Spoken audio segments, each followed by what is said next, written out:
Primeiro problema é qualquer professor se intitular de educador. Os professores não são educadores. Educador é pai e mãe. Tá certo? Educação é uma coisa que o cara recebe em casa e não na escola. Apesar de que hoje em dia no Brasil está se tentando terceirizar paternidade e maternidade. É o que acontece. Fora a pós-graduação da PUC, eu dou aula atualmente, faz tempo, no Anglo, cursinho. O que é um cursinho? Alguém sabe? Não. O cursinho é a evidência cabal de que o sistema educacional brasileiro não presta. Que se prestasse, não existiria o cursinho. Esse que é o grande problema. Vou dizer, mas a situação é realmente tão catastrófica assim? Olha, eu comecei a dar aula com 18 anos. Eu tenho 63. Quando eu completei 60, fiquei muito feliz, porque descobri que o Estatuto do Idoso prevalece sobre o da criança e do adolescente. Agora eu posso bater nos alunos, que é um sonho que eu acalentei durante toda a minha carreira. Mas, na realidade, desde os 18 anos até hoje, só no cursinho eu já tive 99.200 alunos. Alguém aqui foi meu aluno? Não. O Laércio foi. Um dos diretores de vocês. Na realidade, o que eu notei nesse tempo todo? Uma coisa óbvia,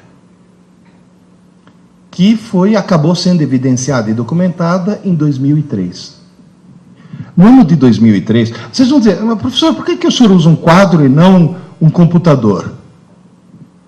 Porque eu trabalho com computadores desde 1961. O primeiro computador que eu programei foi em 1961. Não era nem digital, era analógico. Em 1967, eu usava um dos 3 computadores que existiam no Brasil, na USP. Eu escrevi 14 livros de informática. Eu faço até hoje um programa na Rádio Eldorado para tirar dúvidas de informática. Por isso que eu não uso o computador. Agora, exatamente por isso. Em 2003, foi feito um exame chamado PISA. Para quem não está familiarizado, esse exame é um exame muito parecido com o Enem. É um exame que não mede conhecimentos, mede competências. Mede se o aluno sabe interpretar um texto, se sabe entender um gráfico, se tem raciocínio lógico, se tem raciocínio matemático. Participaram 41 países. O Brasil foi um dos convidados. O Brasil, e olha, os alunos escolhidos segundo o mesmo critério atuarial com a qual se escolhe, por exemplo, o pool de eleitores para fazer uma pesquisa eleitoral, para que seja bem significativo. Desses 41 países, a melhor colocação do Brasil numa das competências foi 4º lugar, de trás para frente. Ou seja, a melhor colocação que nós tivemos foi penúltimo. Na maioria das competências nós somos penúltimos. Agora, em matemática não, fomos os últimos mesmo. Ou seja, senhoras e senhores, eu falo isso faz tempo, mas agora está documentado. O Brasil é o pior, se não o pior, um dos piores sistemas educacionais do mundo. Do mundo. Se os filhos estão na escola, então, a escola está no Brasil? Tá, então é péssimo. Não, qualquer escola. Não, mas o colégio... Não, qualquer escola. Porque eu lá no cursinho, eu recebo alunos que vêm das melhores escolas de São Paulo. Lá no cursinho, eu recebo alunos que vêm de escola que quando o filho nasce, o pai corre antes na escola fazer reserva de matrícula, depois vai no cartório registrar o filho, para ter certeza que ele possa se matricular, o privilégio de estudar naquela escola. Aí o cara chega na minha mão. Não presta. Por quê? A escola tem maus professores? Não, são ótimos. A escola tem má vontade? Não, é excelente. A escola não é profissional? É profissionalíssima, seríssima. Então qual é o problema? O modelo está errado. O paradigma educacional brasileiro está completamente equivocado. Só para vocês terem uma ideia, se você fizer um teste de QI e tentar determinar o número de pessoas que tem você arrumou canetas mais grossas, porque na televisão não aparecem as finas. Eu só queria ter certeza de uma coisa. Elas apagam? Tá bom. Deixa eu me reequipar aqui.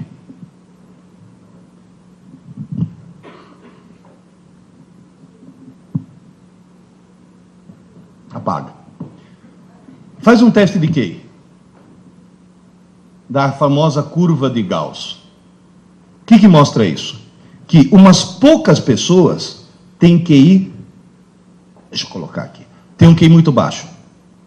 Umas poucas pessoas têm um QI muito alto. Normalmente essas estão em instituições e essas estão nos Estados Unidos. Em terra de cego, quem tem um olho emigra. Agora, a maioria está em torno do QI 100. Foi feito um teste de QI na população inglesa. QI médio dos ingleses é 100. Tradução, os ingleses são normais. Foi feito um teste de QI na população do Japão. QI médio 113. Muito acima da média. E vocês dois, por favor, tirem esse sorriso dos lábios, que é só japonês do Japão, viu? Que... Os dois tá... Agora, foi feito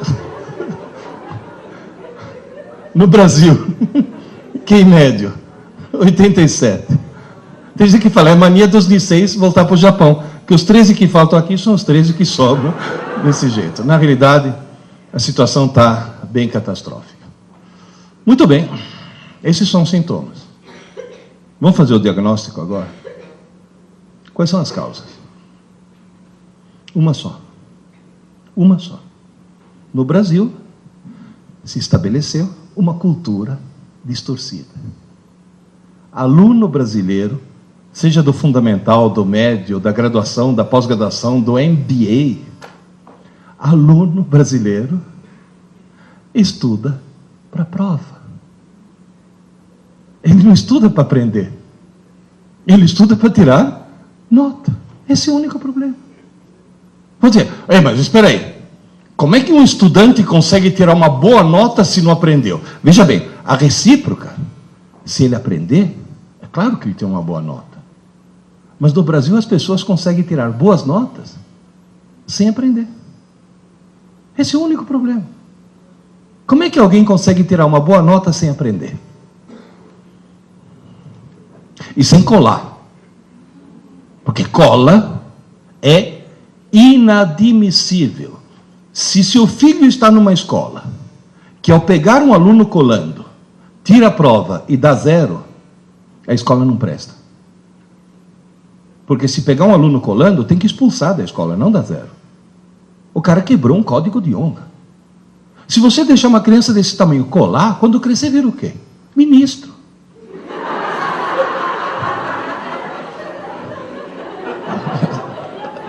Tá certo? Como é que alguém que não cola e não aprendeu consegue tirar nota? O que é decorar? Quando? Um aluno marcar uma prova para ele na quinta-feira. Quando é que um aluno normal começa a estudar? Não, na quarta não é normal. Na quarta é alguém que tem visão a longo prazo. É o chamado aluno lungimirante, o que planeja o futuro. Mãe, me acorda meia hora mais cedo. Vocês percebem o problema? Vocês entendem o problema? Agora, alguém poderia me dizer por que todo mundo, estou incluindo aí gente, desde os pequenos, desde a quinta série até pós-graduação, até doutorado. Eu falei quinta série, porque até a quarta série eles são seres humanos. É na quinta série que começa o problema. É na quinta série que um pai ou uma mãe... Porque, gente, o problema é cultural, o problema não é a escola que está errada, o problema não é a família que está errada, o problema não são os alunos que estão errados, o problema é que está todo mundo errado. É cultural. Na quinta série, eu já vi mãe falar, filho, desliga essa TV, menino, vai estudar, você tem prova amanhã. Essa mãe acha que está ajudando o filho, essa mãe está cometendo um crime hediondo. Essa mulher devia ser presa sem direito à fiança. Essa desgraçada está arruinando a vida do filho. Vai estudar porque você tem prova amanhã. Por que as pessoas estudam mais em cima da hora possível? Não dá tempo de esquecer. Tira a nota. Tira. E depois? Esquece. Então estudou por quê? Se você pegar hoje um menino da 8ª série, pega um menino da 8ª série, bom aluno, põe na 6ª série, para fazer prova da 6ª série. Vocês acham que ele vai se sair bem?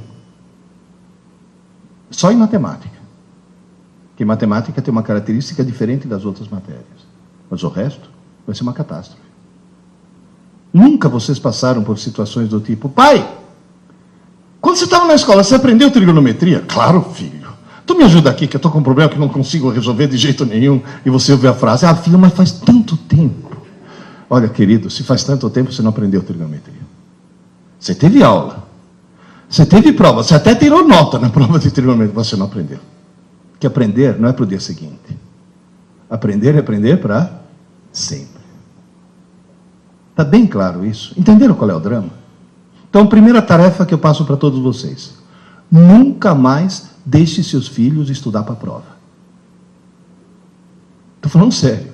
E vocês mesmos, porque muitos de vocês ainda são estudantes, nunca mais estude para a prova. Imponha-se essa autodisciplina. Vocês estão notando que eu estou pedindo o quê? Quebra de paradigma.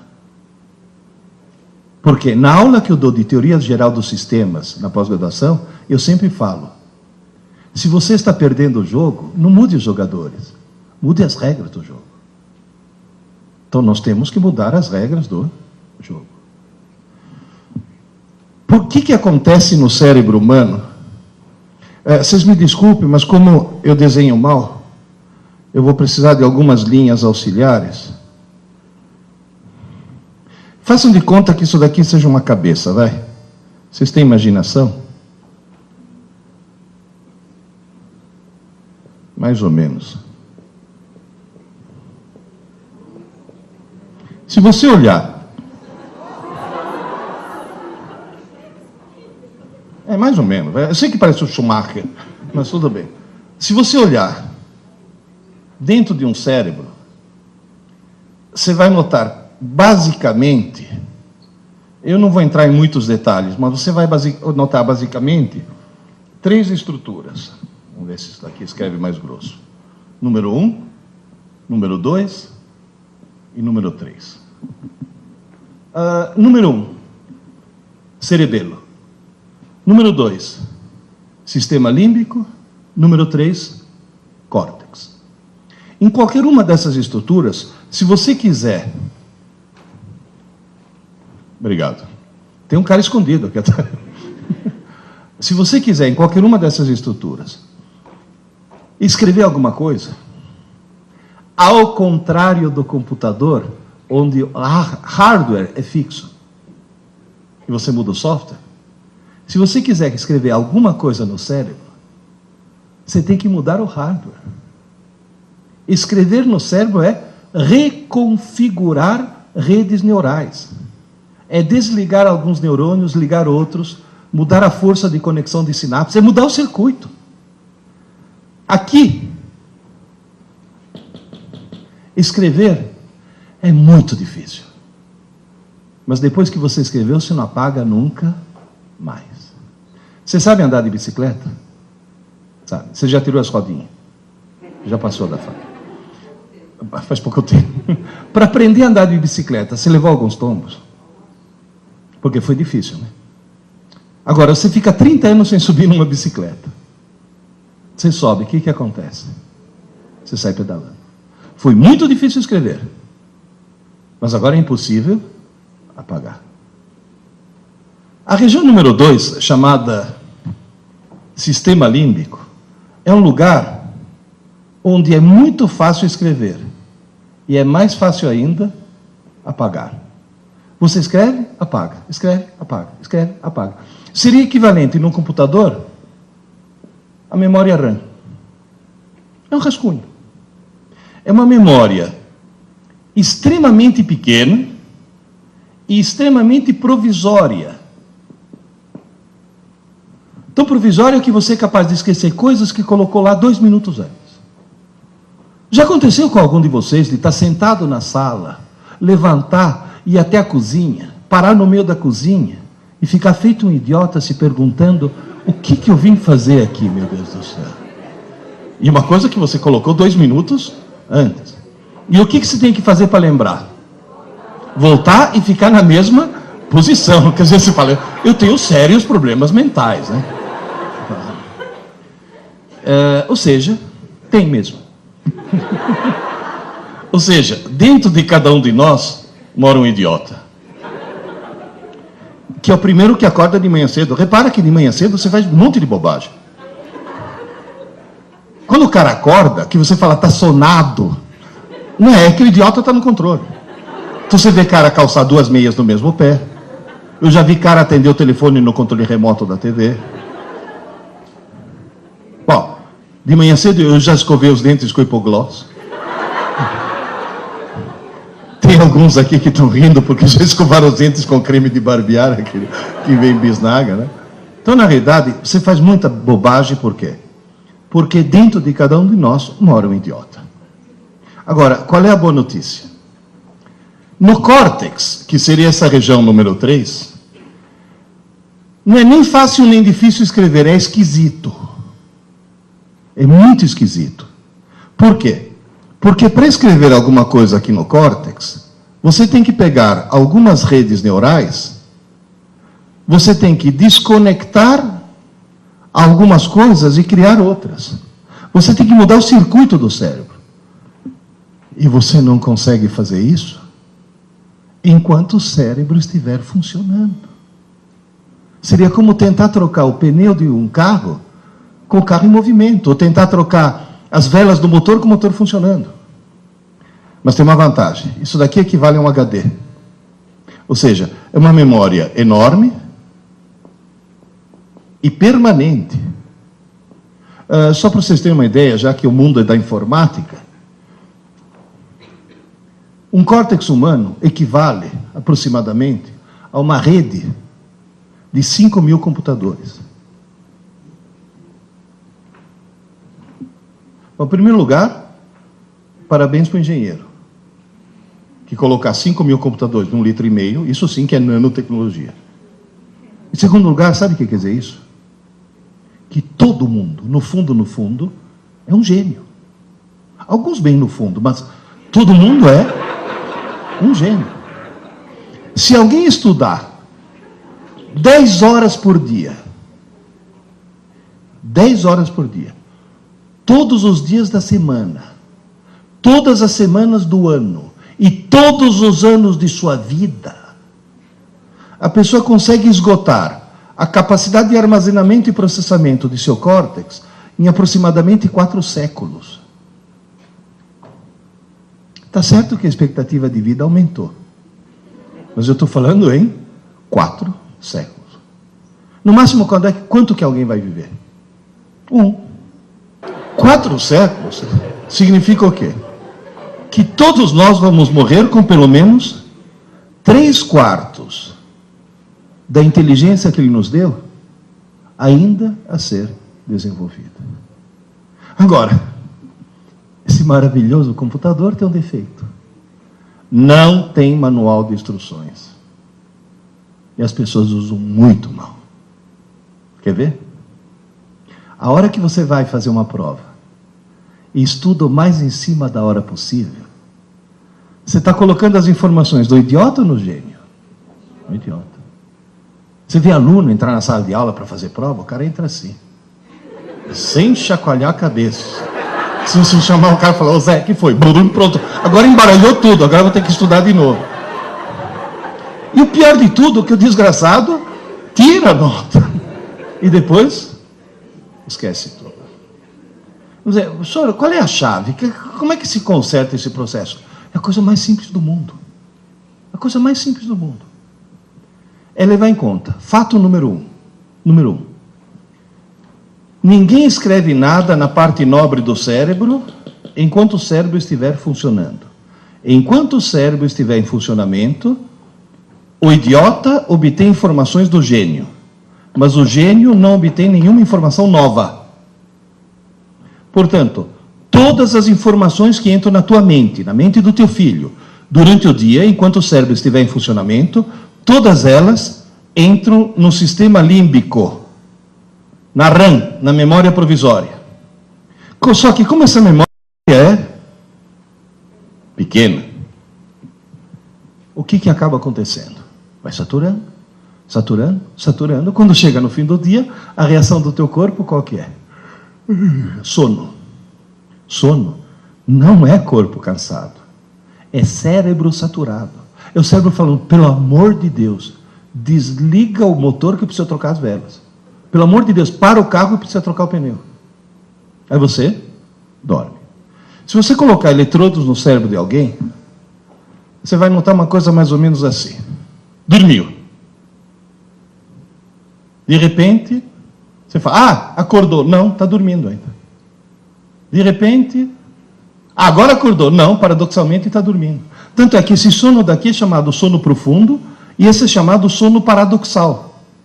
Porque você tem o mesmo padrão de quando está acordado e, no entanto, está dormindo. Cuidado que dormir é ter muita atividade cerebral, viu? Agora, o que está acontecendo aqui? Parou o carro, trocou o pneu. Parou o motor, trocou as velas. Nessa fase é que você faz a reconfiguração das redes neurais. E essa fase é aquilo que vulgarmente você chama de sonho. À noite, você não dorme para descansar. Descansar, vocês estão descansando agora, estão sentados. À noite, você dorme para sonhar. É fundamental.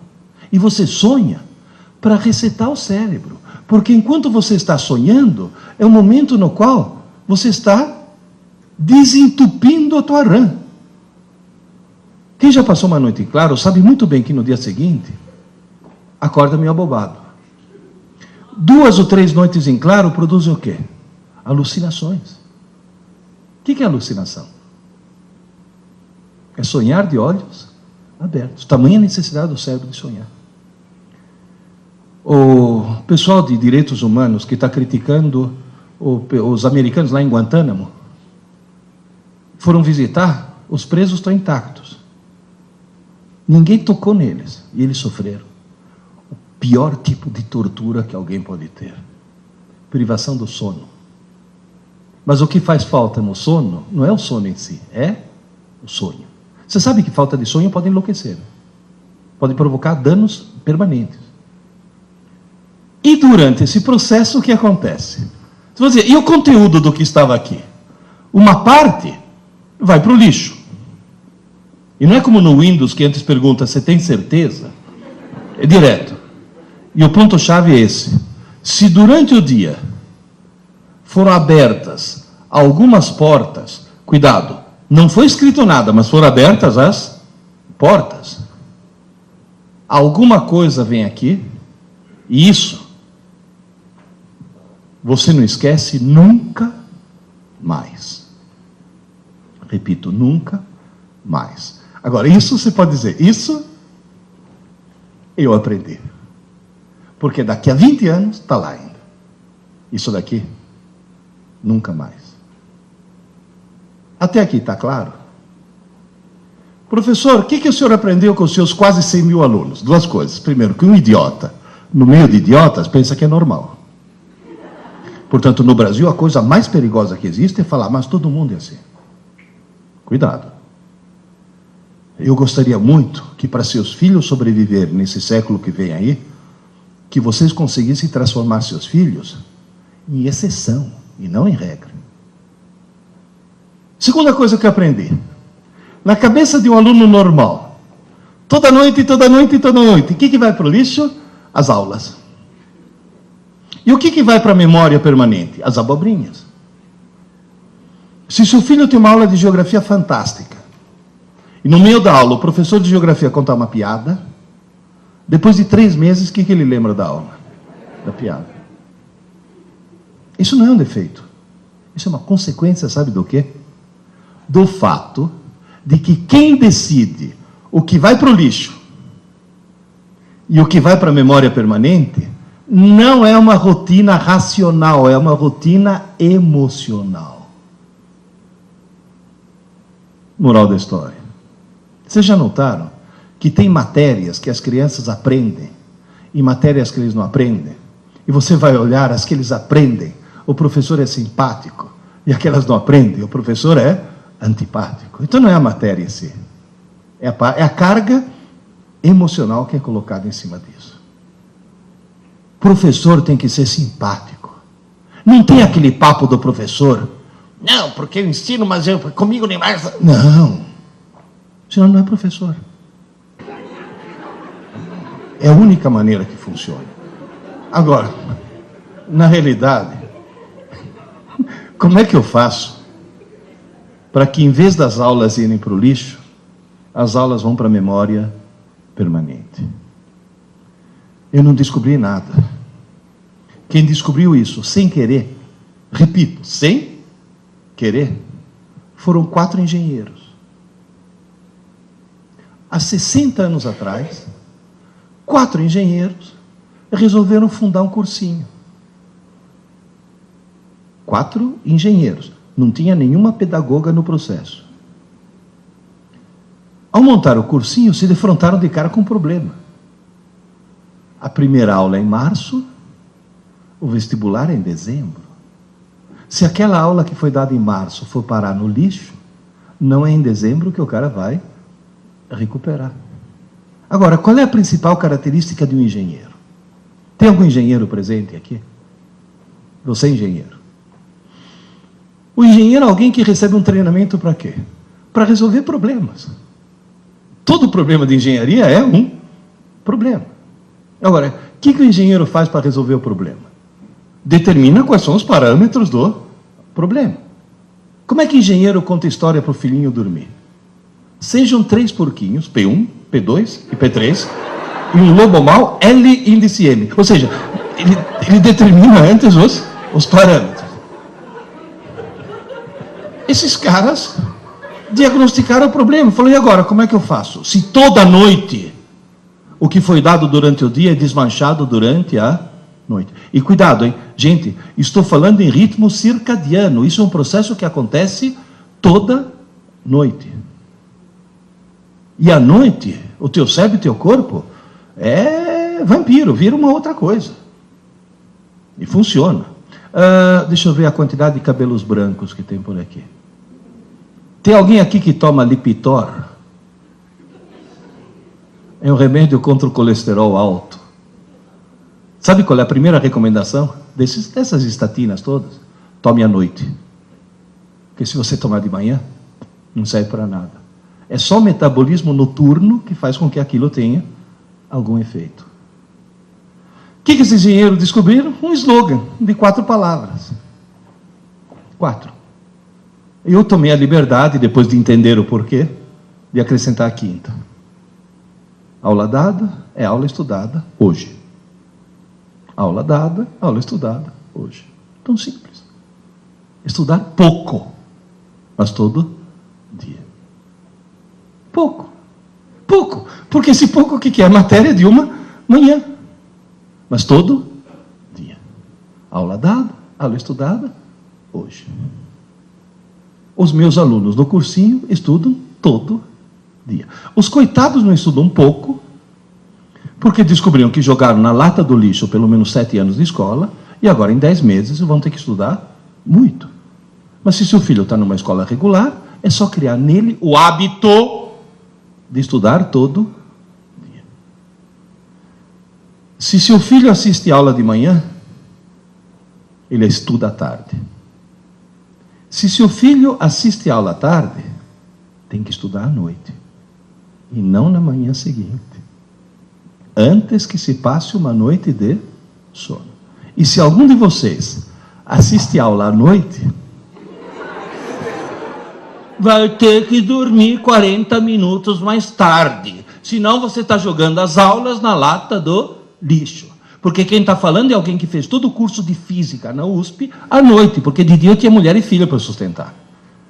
E eu estudava à noite. Aliás, eu assistia a aula à noite. Depois ia para casa estudar. Falei, eu vou arrumar 40 minutos. Desligue a TV. Quebre a TV. A hora que você quebra a TV, teu dia passa a ter 30 horas. É o maior ladrão de tempo que existe. Não, mas mesmo assim, leva o livro para o banheiro. Mas você vai ter que dormir mais tarde. Agora, cuidado, hein? Antes que se passe uma noite de sono, ou antes que se passe um longo período de sono. Porque se seu filho assiste a aula de manhã, almoça e dorme 15 minutos, esses 15 minutos são renovadores. Agora, tem jovens aí que chegam em casa, almoça, dorme que nem um porco a tarde inteira, acorda todo embaçado, que parece que tem algodão no cérebro. As aulas já foram parar no lixo. E o pior de tudo é que não acorda porque está na hora. Acorda, porque senão vai perder rebelde, malhação. Ou seja, além de querer virar um idiota, quer virar mau caráter. Cuidado, hein? Cuidado, cuidado. Porque eles veem aqueles adolescentes, acham que são estudantes, não percebem que são atores. Aí eles pegam esse modelo como modelo de escola. Vocês não sabem o que professor de colégio sofre. Nós, no cursinho, nós estamos no paraíso. Eu dou aula para salas de 200 alunos. Hoje de manhã, antes de vir para cá, eu já dei aula para 600 alunos. Dei 3 aulas com 200 alunos cada uma. 200 anjos. Agora, no colégio, na escola, tomando rebeldes como modelo, é horrível. Há alguns anos eu cometi a besteira de dar aula no colégio. Um colega meu, que foi nomeado diretor de uma escola, falou, Pierre, o ano que vem, escola nova, você vai dar aula. Eu falei, não tenho tempo. Não, mas o colégio... Não tenho tempo, pô. Pô, Pierre, um ano só, para dar o pontapé inicial. Eu falei, não tenho tempo. Uma manhã por semana. Eu falei, não tenho tempo. Pô, eu já tinha falado com o diretor da escola, com o dono. A gente reservou para você uma manhã por semana, $3.000 por mês. Eu falei, quarta-feira. Como me arrependo. No meio de uma aula, ter que parar uma aula e falar, vocês duas aí, dá para parar, por favor? Sabe o que eu escutei? Ai, professor, a gente estava só conversando. Falei, como só conversando, sua deficiente mental? Sua imbecil crônica. Sua cretina patenteada. Quem falou que durante uma aula você pode conversar? Ai, professor, o senhor está estressado. Eu dando uma aula, todo mundo prestando atenção, quando eu viro, está uma menina assim. Falei, filha, se liga, vai, presta atenção. Ai, professor, hoje não dá, estou na fossa. Falei, você está o quê? Ai, professor, estou na fossa, meu namorado me largou. Falei, fez bem.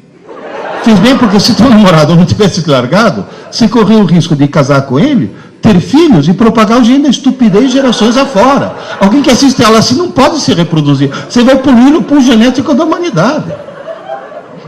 Não sabe o que é isso? Rebelde, malhação.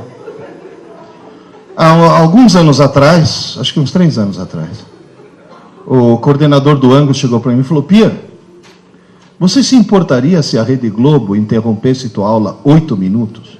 Que a Rede Globo é assim, 8 minutos. Eu falei, não, tudo bem. Porque era 15 de outubro, que é o dia do professor, eles queriam homenagear um professor. Então entraram na minha sala.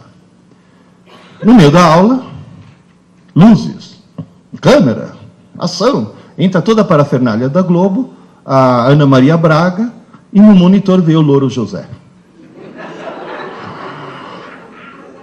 Inteligentíssimo, o Louro José.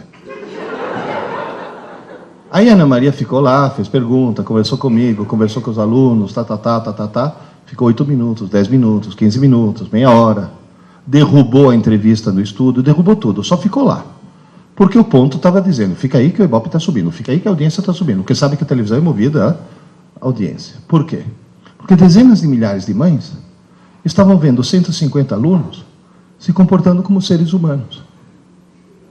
Tanto é que uma hora que o Louro José estava falando com não sei quem no estúdio, em off, a Ana Maria virou para mim e falou, Pierluigi, quantos alunos tem nessa sala? Eu falei, 150, é pequena. Ele olhou para mim e falou, nossa, mas tão educados. Ana Maria, aqui é a escola de verdade. Aqui não é malhação. Naquela época tinha malhação. Falei, aqui não é a escola da novela. Tinha uma novela na época, Mulheres no Cio, uma coisa assim, que eles passavam mais tempo sentando. Como que era? Mulheres Apaixonadas. Tinha mais tempo em volta de uma piscina do que... Não, e depois eles passavam no vestibular depois. Passavam o dia inteiro na piscina e depois passavam no vestibular. Falei, a escola de verdade. Agora eles usam isso como modelo. Isso é perigosíssimo. Tomem cuidado com o que seu filho assiste. Viu? Tome muito cuidado com isso. Agora, na realidade, criar o hábito de estudar todo dia. Tanto você deve criar esse hábito, quanto criar esse hábito nos seus filhos. Se você pegar uma criança de 4 anos, você tem que chegar para ele e falar, filho, você já escovou os dentes? Agora, pega uma marmanja de 17 anos, não só você não precisa cutucar, como se faltar água em casa, ela vai na geladeira, pega a água mineral na geladeira e escova os dentes com água mineral, porque aquilo que era uma obrigação virou uma necessidade. Por quê? Porque criou um hábito.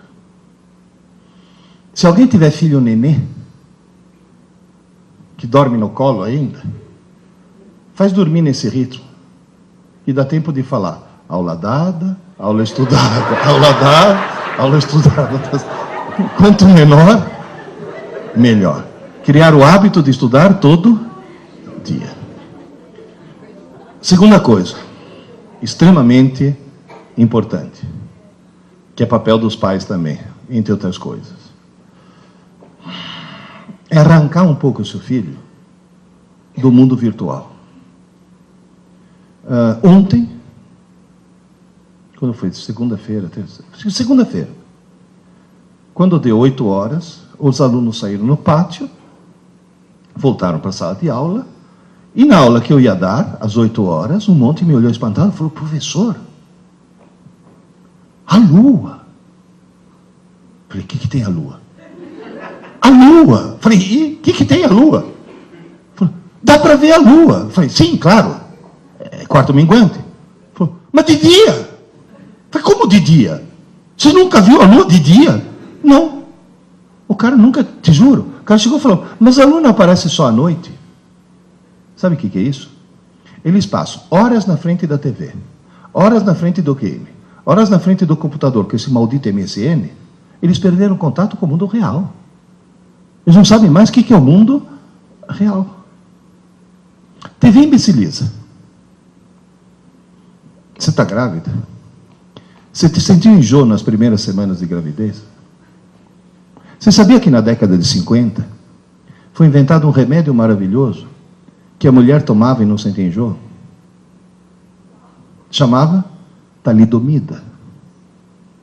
As mulheres começaram a tomar e realmente não sentiram enjoo. Aí as crianças começaram a nascer, sem braço, sem perna, sem olho, etc. Por quê? Porque o remédio parecia ser uma coisa muito boa e demonstrou ser uma coisa muito ruim.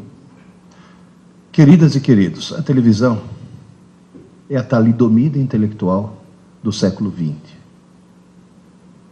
Foi criada para entreter, educar, informar, treinar, e imbecilizar da forma mais absoluta. Vocês não têm ideia, eu tenho, sabe por quê? Porque a primeira vez na vida que eu assisti TV, eu tinha 11 anos. Eu sei o que é um mundo sem TV e um mundo com TV. Ao longo da minha carreira, eu vi o nível dos meus alunos fazer isso. Vocês não têm ideia. Um aluno de hoje, comparado com um aluno de 40 anos atrás, hoje, um cara que sai de uma pós-graduação tem um nível inferior a um cara que há 40 anos atrás terminava um curso técnico qualquer. Em compensação, a audiência da TV fez isso. A TV imbeciliza intencionalmente, é claro, se não imbecilizar intencionalmente, ela não vende.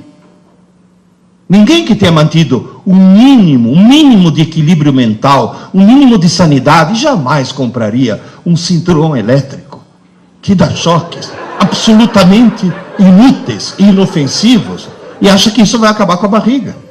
Está cientificamente provado que o Total Shape é um engodo e está vendendo feito água. Gente, outro dia eu liguei a TV por assinatura, eu vi uma propaganda de 15 minutos. Olha, uma propaganda de 15 minutos é grana. Quer dizer que os caras estão vendendo o produto. O que eles estão vendendo? Um sofá de plástico preto inflável. Agora eu pergunto, em nome de Deus, por que alguém, algum dia, vai querer um sofá de plástico preto inflável? De plástico. Quer dizer, se você sentar sem camisa e levantar, ele vem junto. Que gruda. Tem cara que fala, não, mas tem uma utilidade. Ah, eu vi na propaganda que se você está belo e sossegado no teu sofá e vem 2 caminhões assassinos tentar te espremer, a propaganda mostra que o sofá aguenta 2 caminhões. Que cá entre nós, é uma coisa que pode acontecer com qualquer um. Você está belo e sossegado, vem os 2 caminhões assassinos, mas você está salvo. Por quê? Porque tem o sofá de plástico preto inflável. Olha o surrealismo da coisa. Dá para tomar consciência? Outro dia não, já faz alguns anos, me deu uma crise de azia. No meio da noite, levantei, tomei um antiácido, fui assistir TV na sala para ver se dava sono de novo, de madrugada, caí num filme surrealista. Aí veio a propaganda. Gente, uma propaganda de 10 minutos, ou seja, uma grana preta. Eu não entendi o que estavam me vendendo. Eu vi na minha frente uma senhora loira de meia idade, fantasiada de toureiro, com uma roupa de lamê dourado, toda cheia de lantejoula, parecia uma drag queen. Essa senhora falando espanhol, eu falo espanhol, eu não entendi o que ela estava me vendendo.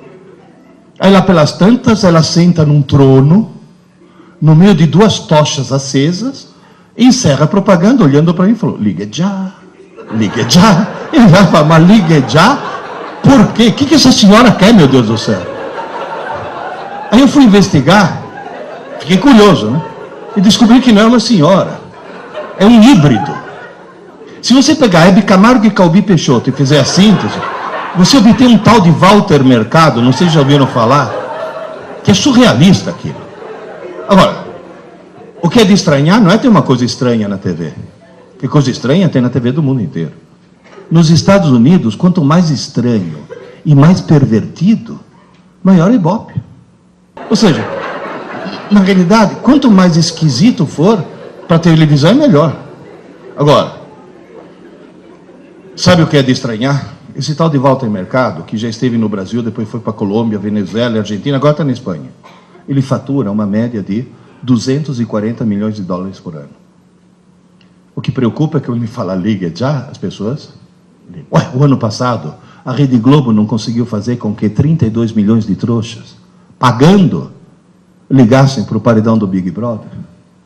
Então me diz, a televisão imbeciliza ou não? Tem uma coisa que imbeciliza mais, game. Game. Vocês já entraram numa LAN house? Você já viu o que eles jogam? É assassinato. É assassinato o tempo todo. De repente, não. Em vez de estar assassinando alguém, está de carrinho. Você fala, bom, esse pelo menos está aprendendo a dirigir. Que nada, está atropelando velhinhas. E se a velhinha tiver carrinho de nenê, tem um bônus. Ou seja, na realidade, é a violência eletrônica. Professor, tem alguma coisa que imbeciliza mais o jovem, além da TV e do videogame? Tem. Computador mal usado. O famoso MSN. Eu sempre achei que MSN fosse, em primeiro lugar, perda de tempo. O cara está fazendo uma pesquisa, que é uma coisa ótima se fazer na TV. Ah, cuidado, hein, com uma coisa. Na TV não, no computador. Cuidado com uma coisa. Nunca deixe seu filho entregar um trabalho na escola impresso, hein? Sempre manuscrito. Porque eles entregam na base de Ctrl-V, Ctrl-C, né? Copia, cola, enfim. Ele está fazendo uma pesquisa, de repente MSN, blim, blim. Você sabe quem ficou com quem na balada de sexta-noite? E aí pronto, perdeu. Segundo problema, ortografia. Eles não sabem mais escrever. Em vez de escrever você também não, o cara escreve você também não. Não, e ele escreve você também não na redação da escola. Esse que é o problema. Mas aí tem um problema mais grave, muito mais grave. Um psiquiatra inglês do King's College de Londres, que é uma instituição médica respeitadíssima no mundo, lidou com 100 mil jovens, fez teste em 100 mil jovens e descobriu o quê? que fumar maconha abaixa o QI. E a gente sabe por quê. A maconha queima sinapses, portanto ela queima a possibilidade de criar novos circuitos. Fumar maconha abaixa o QI. Usar MSN abaixa o dobro. O rebaixamento de QI que os jovens estão tendo, pelo fato de se comunicar compulsivamente na internet, abaixa o QI o dobro do que se fumasse maconha. Agora, por favor, tomem consciência disso. Vocês não têm ideia. E vocês mesmos na empresa, quer falar alguma coisa para o teu colega? Levanta e vai até a mesa dele. Volta a se comunicar pessoalmente, em vez de mandar os recadinhos. Eu já vi cara em cybercafé, o cara sentado aqui, o amigo dele, 3 computadores para lá, os dois batendo papo pelo MSN, meu Deus do céu. Levanta, vai tomar um café junto. Eu já vi mãe, que em casa tem o wireless, chamar o filho para jantar pelo MSN. Gente, está faltando contato humano. Isso está imbecilizando. Seus filhos estão se transformando em autistas cibernéticos. É um problema seríssimo. Então, cuidado, fiscalizem isso. Há mais ou menos uns 4 anos atrás, eu fui fazer uma palestra em Barra do Piraí. Uma das mães falou: professor, me empresta o microfone. Ela pegou, virou para as outras mães, falou: como todas vocês sabem, meu marido é uma besta. Ih, meu Deus do céu, não sabe quando você acha que... Bom, agora começa lavagem... Não, descobri depois que é uma forma carinhosa com a qual as mulheres tratam os maridos lá em Barra do Piraí. É uma lógica diferente. Mulher e homem, não é que um tem uma lógica melhor que o outro. A lógica são 2 sistemas operacionais distintos, é Linux e Windows. Alguém que chega para você e fala: se você não sabe porque eu estou brava com você, não sou eu que vou dizer. É outra lógica. Não, espera, você está rindo? Os homens ficam perplexos. As mulheres falam: não, é claro, ele tem que ser sensível. Quer dizer, é um outro processo mental. Mulher é alguém capaz de ficar 20 anos tentando te mudar. Quando consegue, fala: você não é mais o mesmo. O que você quer, meu Deus? É uma outra lógica, é outro processo mental. Aí ela chegou e falou: como você sabe, meu marido é uma besta que comprou uma casa nova numa pirambeira que não pega TV. Aí ele está construindo uma torre de treliça para colocar a antena em cima. E por mais que ele esteja subindo, continua não pegando. Ele falou: daqui a pouco vai chegar o anjo exterminador, porque vai achar que é Babel 2, a missão, quer dizer... Ele falou: faz 4 meses que nós estamos sem TV em casa. Ele falou: o rendimento dos meus filhos na escola melhorou horrores. Meu marido me redescobriu. Eu redescobri meus filhos. E na hora do jantar, nós voltamos a ser uma família. Eu vou dinamitar a torre. Então perceba o quê? Que quando tirou o monstro, é que percebeu quanto o monstro fazia. Não estou dizendo quebre a TV, mas pelo amor de Deus, reduza. Porque você tem TV na sala, tem TV na tábua de passar roupa, tem TV na cozinha, tem TV no banheiro, tem TV na área, ligadas algumas 24 horas por dia. Porque quando a Rede Globo não transmitia overnight, aquele de madrugada tinha 10 pontos de audiência. O que mostra que a TV estava ligada 24 horas por dia. Então, por favor, cuidado. Professor, tem mais algum dever de casa para fazer com meu filho? Só mais 2. Bom, um qualquer que eu passei para vocês. Criar o hábito de estudar todo dia. Todo dia menos um dia, a véspera da prova. Que é exatamente o modelo oposto ao modelo atual. A outra tarefa, tente reduzir o mundo virtual dele. A outra tarefa que eu vou passar agora, tenham coragem de remar contra a correnteza. Porque a correnteza está arrastando todo mundo para um lado. E ele só vai se safar se for para o outro. Ai, mãe, você sem noção, todas as mães das minhas amigas deixam. Então você tem a coragem de dizer: sim, mas elas são as mães das tuas amigas. Eu que sou tua mãe, eu imponho isso. Tenham coragem disso. E, por favor, lembre-se de uma coisa. Se você remar contra a correnteza e a escola remar contra a correnteza, ele vai se safar. Agora, se só um dos dois remar, ou pior ainda, a escola rema para um lado ou você rema para o outro, esquece. Não tem salvação. E remar para o mesmo lado significa o quê? Torne-se cúmplice da escola do seu filho. Não parceiro, cúmplice. Nós podemos ir até que horas, para não segurá-los muito? 1h10. Tem mais uma tarefa para passar. Última tarefa. O grande problema da TV qual foi? Entre outras coisas. É muito mais fácil ligar a TV do que abrir um livro. Moral da história. A falta de leitura transformou toda uma geração em analfabetos funcionais. Hoje, meus alunos no cursinho sabem transformar letras em sons, mas não em ideias. Eles são analfabetos funcionais. A coisa está terrível. Isso é falta de leitura. E só lê muito quem lê por prazer. Então, o que vocês têm que fazer é criar nos seus filhos o prazer de ler. Mas como? Falei, fácil. Fácil não, difícil. Eu já passei por isso. Meu filho de 15 anos chegou para mim. Pai, estou preocupado, com lágrimas nos olhos. Falei, o que foi, filho? Eu descobri que não é que eu não gosto de ler. Eu odeio ler. Falei, bom, agora quem está preocupado sou eu. Pai, você lê muito, né? Falei, eu leio muito. Todas as minhas irmãs lêem muito. Falei, todas as tuas irmãs lêem muito. Todos os meus irmãos também lêem muito, né, pai? Falei, todos os teus irmãos também lêem muito. Ô, pai, sou eu que não leio? Será que eu vou ficar burro? Falei, não, meu filho, você já é. Você não vai ficar. Porque quem não lê, por definição, é uma besta. Cuidado com essa história de autoestima, hein? Você aumenta tanto a autoestima que o cara não quer fazer mais nada. Você tem que chegar para o cara e mostrar que ele tem potencial, não que ele é. Eu sempre falo para os meus alunos, se eu te chamo de idiota, isso não é insulto, é um diagnóstico. Que é o primeiro passo para a cura, né? Pô, pai, mas eu já li um livro. Com 15 anos eu tinha lido. Diga-se, passagem horrível, né? Eu tentei ler, não consegui. Eu olhava e falava, quem que escreveu isso? Falei, só pode ser uma freira que fuma maconha, não tem outra explicação. Gente, o livro falava sobre as crises místico-religiosas de uma galinha.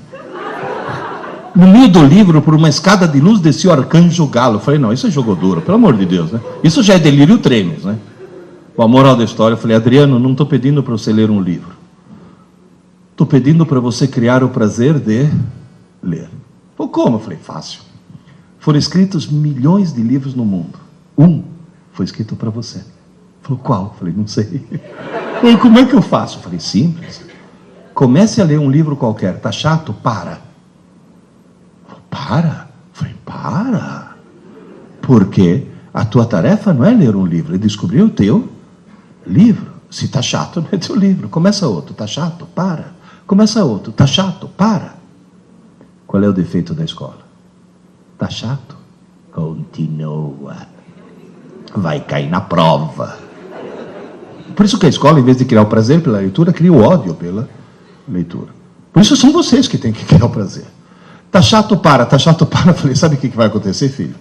Depois de fazer isso 4 ou 5 vezes, você vai ter a falsa sensação que todos os livros do mundo são chatos. Não é verdade. Você ainda não achou o teu. Eu falei, livro, filho, é que nem namorada. Tá chata? Troca. Tá chato? Troca. Vai trocando. Na 8ª tentativa, ele achou Hobbit. De um tal de Tolkien. Pô, pai, devorei o livro. Falei, pois é, tá vendo? Você achou o teu livro. Pô, pai, eu nunca imaginei que um livro pudesse ser divertido. Falei, tá vendo? Pô, pai, de noite eu perdi horas de sono para terminar um capítulo. Falei, você achou o teu livro. Falou, pai, parece que a história continua. Falei, sim, claro. Falei, você sabe? Falei, já li em inglês. The Lord of the Rings.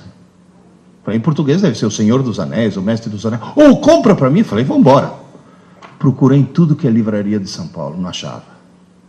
Porque nesse país abençoado por Deus, que tem no Brasil inteiro menos livrarias do que na cidade de Buenos Aires, livro só fica na moda quando aparece um filme. Durante 40 anos, eu falei para os meus colegas, leia Eu, Robô, do Isaac Asimov. Ninguém leu. É uma obra-prima. Eu, Robô. Que isso, a autobiografia do Maluf. Pelo amor de Deus, é um dos melhores livros de ficção científica que eu já vi. Agora, apareceu o filme, encheu as livrarias, né? Achei O Senhor dos Anéis, muito mal editado, arranquei as capas, mandei editar num volume único, encadernar num volume único. Entreguei 1.200 páginas para o meu filho semi-analfabeto e ele devorou as 1.200 páginas. Pai, tem mais alguma coisa no gênero? Eu falei, tem. 4 volumes das Brumas de Avalon. Pá! Devorou. Pai, tem mais alguma coisa no gênero? Eu falei, chega, vamos mudar, né? Senão daqui a pouco se vira feiticeiro, vou ter um Gandalf andando de cajado pela casa. As Aventuras Completas de Sherlock Holmes, devorou. Bom, olha, para encurtar a história, em Piracicaba tem um ditado que diz, se havia porteira, não passa o boi, passa a boiada. Ele começou a ler de tudo. Hoje o Adriano lê fluentemente em português, lê e fala, né, em espanhol, francês, italiano e inglês. É formado em administração de empresas e é diretor de uma editora. Tamanho amor que ele pegou pelos livros. Olha como um livro muda uma pessoa. Então, na realidade, uma das tarefas de vocês é desligar a TV, desligar o game, desligar o MSN e incentivá-los a ler. Criar o prazer de ler. Só para encerrar, uma professora de literatura de uma das escolas que eu visito chegou para mim e falou, professor, eu sou professora de literatura e adoro ler. Coisa que eu falei, ainda bem, né? A minha irmã é professora de história e adora ler. E nosso irmão é uma besta, que não lia nem bula de remédio. Além de tudo, desgraçado e corintiano. Mas a minha irmã foi... Eu estou me referindo às palavras dela, hein? Aí minha irmã foi numa livraria e encontrou um livro intitulado Aventuras e Desaventuras do Timão. Diz que o corintiano era tão corintiano que concedeu a honra de começar a ler. E o que ele descobriu? Que o livro contava histórias fantásticas do Corinthians. Muito mais gostoso de saber do que ficar escutando o abominável Milton das Neves. Ele devorou o livro. 2 anos depois, sabe o que aconteceu? Ele publicou um livro de poesia de autoria dele. Gente, um corintiano escrevendo poesia. Olha o quanto um livro consegue alterar uma pessoa. Agora, como aula dada é aula estudada, resumindo as 3 tarefas de vocês, quais são? Criar o hábito de estudo diário. Segundo, desligar um pouco os meios eletrônicos. E terceiro, criar o prazer pela leitura. Aí, no mundo que tem cada vez mais gente e cada vez menos necessidade de mão de obra, o seu filho vai se safar, porque vai conseguir entregar ao mercado de trabalho a commodity mais rara do século XXI, que não é petróleo e não é água, é inteligência. É aí que ele se safa. Está claro? Professor, chegando em casa, o que eu falo para o meu filho em uma palavra para ficar mais inteligente? Leia! Nem que seja para ler Júlia, Bianca, Sabrina. Professor, em 2 palavras, o que eu falo para ele? Leia já. Começa. Tchau, gente, obrigado. Desculpe, segurar.